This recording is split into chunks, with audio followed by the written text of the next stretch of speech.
This is why elderly women should avoid dating younger men, especially if you have more money than them. So there is this story of a 60-year-old American woman who moved to Ghana for humanitarian work, only to meet her tragic end in the hands of her alleged 35-year-old boyfriend.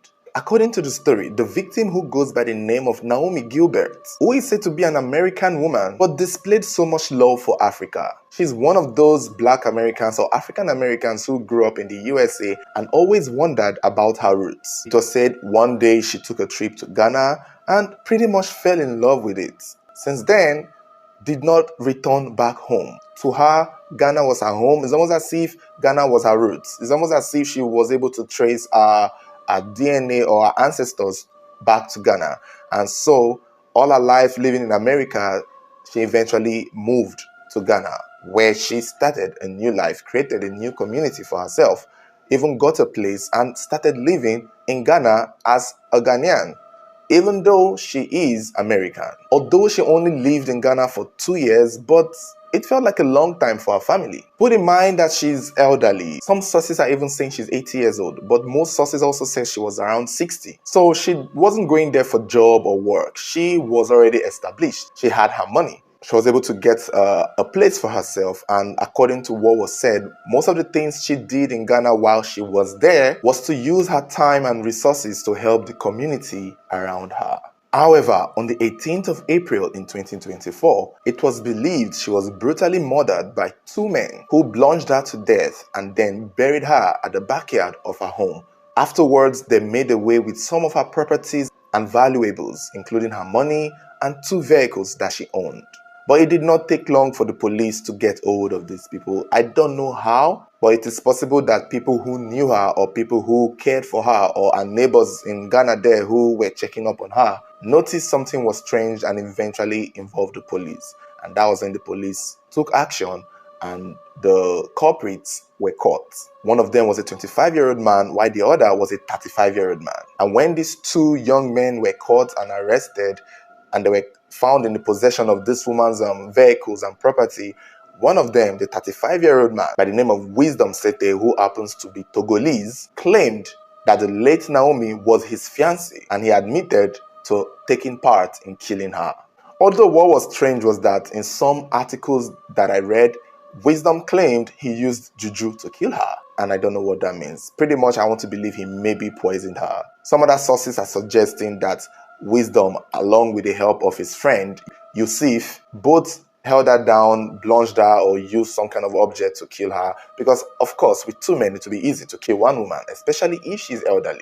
And after they succeeded, they had her buried at the backyard of her home there in Ghana. Here's the thing. Naomi's family in the USA, upon hearing the story, or depending on the version of the story they got, claimed that Wisdom was not Naomi's lover, that she was not involved with Wisdom, that Wisdom was a guy hired to walk around Naomi's house. And of course, it's very possible for both ways. It makes sense that he could have just been a help or a worker who was doing things around the house. I can understand why they don't want to believe that the woman that they know who is a Christian and a believer, an Israelite, would be associated with a narrative that she was sexually or romantically in any way involved with the 35-year-old man. So I would understand why the family would disclaim that. However, for people in Ghana and the story we are getting from Ghana and the Wisdom himself, he admitted that the reason why he had to do what he did to Naomi was because they had been dating ever since she moved there, and they were lovers, and he was his fiancé, and they were even planning on getting married. He pretty much alluded to the fact that clearly he was with this woman for her money and for her wealth and for the things she has. The fact that she's American was pretty much all the jackpot he needed. And so, like we see in most similar cases, these younger boys will act like they love these older women, do anything that they can, because the women are at the source of their finances. We've seen this multiple times. It happens in every part of the world, not just in Africa, but in the US, both in China, anywhere. The younger boys use love to lure these older, wealthy women and even promise them marriage. But we know that it is because of the finances. And in most cases that tends to end up tragically is when they realize, or when these boys find out that these women are vulnerable or their family are far away, and it occurs to them that they don't have to go on with the marriage. They can easily just steal, rob, or in most extreme cases, kill those women and take their wealth. And I think this was the case with Wisdom. And Wisdom did explain in one of his confessions with the police that the day it happened, he had a fight with her because he wanted to use one of the vehicle to go out and she refused, almost creating the scenario that in as much as he was with this woman who had money, she restricted him a lot. And maybe that was why he wanted to push for the marriage, so that their both wealth he could have access to it. But I guess he figured out or realized that this woman was way more smarter than he thought. This was not a naive white woman that you found online. Naomi was a very intelligent black woman, as it seemed, and I guess she could sense that that was a possibility. If indeed that she was romantically involved with Wisdom, she could tell that there's a chance that Wisdom was there for the money and for the lifestyle and for the convenience of what she could provide for him as a foreigner who is capable of taking care of herself. And I think that was the moment Wisdom realized that he has not been fooling this woman, that all his tactics, all his antics, all his sweet words and all his seduction did not really get to her, and she could see right through him, that he was most likely after all of these things. And I believe that even though Wisdom is claiming that the reason he did it was because she refused to let him drive the vehicle, I believe that even if he did not kill her now, if they had eventually gotten married like he claimed, he would have still done it one way or the other, because we know that from the onset, he was never in love with this woman. It was just after what he could get. And it's just so sad that he took the extreme measure, and it's also unfortunate for him that whatever he thought he got did not last long. I'm so glad that the police in Ghana were able to track him down and arrest them regardless, and even reach out to the family to, let them know of the incident that had happened.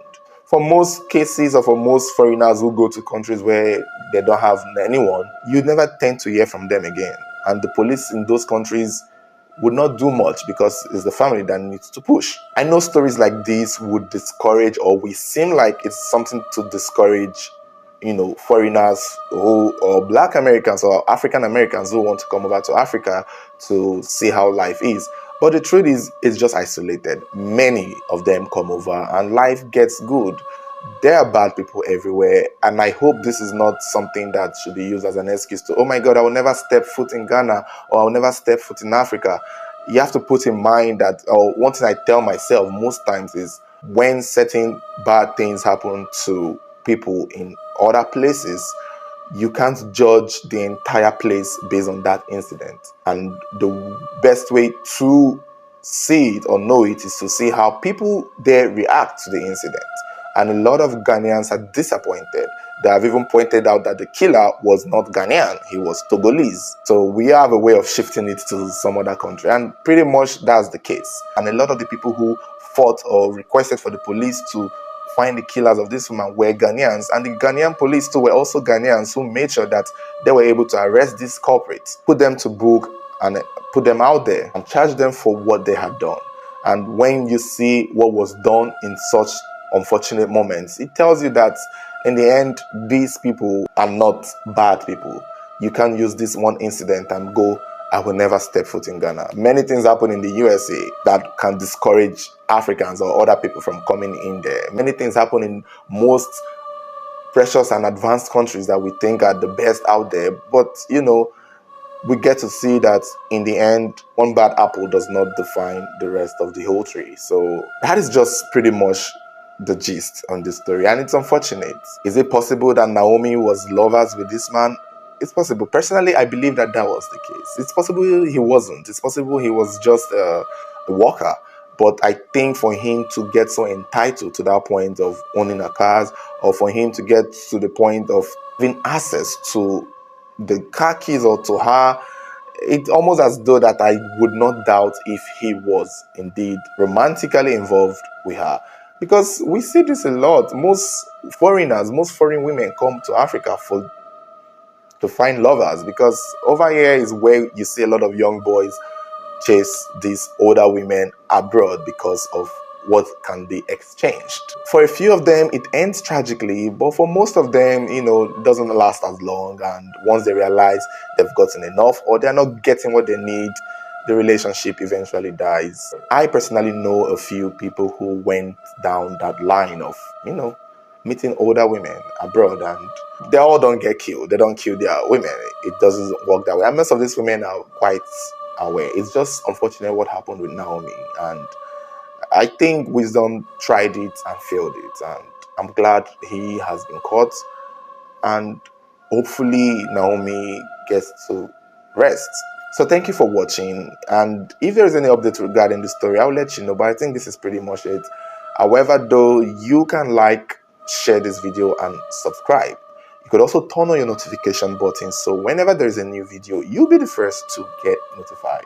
And also let me know your thoughts regarding this story. Do you think Naomi was romantically involved? Do you think it matters? And do you think this is enough reason to discourage foreigners or people who want to come to Ghana? Let me know your thoughts.